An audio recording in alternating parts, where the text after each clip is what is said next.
Hello, I'm Mr. Davis and I'm here to show you how to do column or vertical addition and subtraction with your child. These are really important skills, not only in year 2 but they will be absolutely vital in the later years as well, where this strategy is used.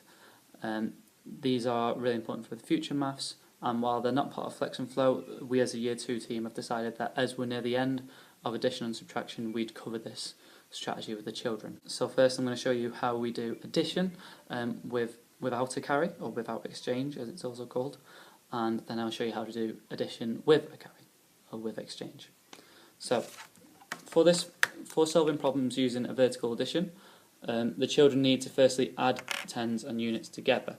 It's quite simple and the children have started picking it up quite well. So for example, if I have a problem like this is how it'd be set out. So it would be the tens and units, and then it'd be set out vertically like this. So firstly I tell the children to add the units. So in their heads they should be doing 2 add 5, and they can get that 7, and then they add the tens. Now it's important that the children know, as well as this being just 4 add 3, it's 40 add 30. It's really important they understand that it's not just adding 4 and 3, it's 40 add 30, which as we know equals 70. So then the problem would be 77.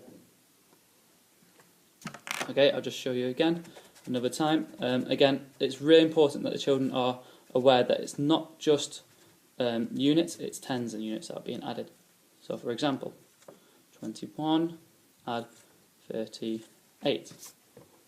So again, set out vertically, the children have to do the units first. So 1 add 8 is 9, and then 20 add 30, or 2 add 3, is 50. So 59. So now adding with a carry, with an exchange. This involves using problems, again, vertically addition, but it means they have to carry a 10.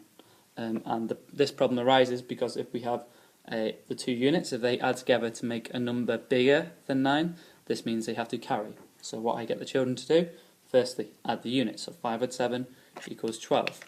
The children would then put the unit there underneath, so 2, and the 10 underneath. And they need to be aware that this is not just 1, this means 10, because it's in the tens column. So then they do 20 add 30 equals 50, add the 10 equals 60, equals 62. So again, this is a little bit trickier than before, because it means they have to do a little bit of extra thinking and an extra step, but the children so far are beginning to pick it up quite well. Now this can also be a problem when sometimes they're going to go into the hundreds boundary. So again, they'd add the units together. 7 add 5 equals 12, so that has 2 units and 1 10, because 12 has 2 units and 1 10. So now they have 30 add 60, which equals 90, and then have another 10, and this equals 100. So it has to go like this. So you just need to put the extra 100 on the end. Gives us 102. One more just to be sure.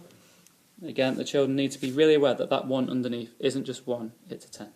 So if I did 49 add 28, for example, we add the units. So 9 add 8 is 17, and then we add the 10, so 40 add 20 is 60, add the other 10, it's 77. And that's addition using the vertical and column method. Subtraction using the column or vertical method. Now this is similar to addition, whereby they start with the units and then do the tens, and it's similar to addition in by you have a way which is simpler than when it becomes more complex. So for the first part, where they don't need to do any borrowing or any exchanging, as it's also called. So this happens when the top unit is bigger than the bottom unit, and that means they can just do a simple subtraction using their fingers or in their head. So 7 take away 5 equals 2. Again, same with the addition, they need to be aware that these are 40 and 20, not just 4 and 2.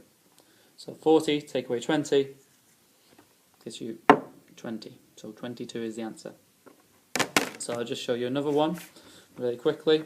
Again, this method should be quite simple for the children, and it's a case of using their fingers or mentally if they are able to do that. But if they're making mistakes, I'd like them to use their fingers. So 8 take away 7, 7 is smaller than 8, so we can do this quite simply.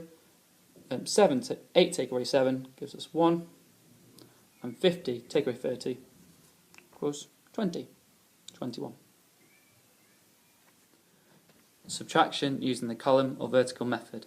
Now this is more complex because they have to exchange, and the reason they have to exchange or borrow is because the bottom unit is bigger than the top unit. So this is what they have to start off with, and they need to think, oh, 5 is bigger than 2, so I need to go over to the tens column. I'm going to exchange, I'm going to get 10 from there. So that 40 becomes a 30, and I get a 10 from this column. So this now isn't 2, it's now 12. So I can now do 12 take away 5, using the fingers or in the head, which equals 7, or 30 take away 20, which equals 10. This gives you the answer 17. It's really important they understand that this isn't just 3, it's 30, because it's in the tens column, and this little one is representative of 10, making this number 12. So I'm just going to show you one more. So for example, if I had 63 take away 28, again, my bottom number is larger than my top number, and this means that we've got to go to the tens column and exchange a 10, or borrow a 10 as it's also called sometimes.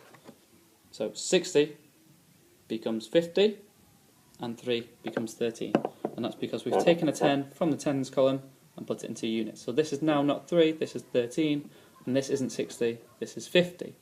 So I can now do 13 take away 8, which equals 5, and 50 take away 20, which equals 30. And that's how you do subtraction with exchange. Thanks.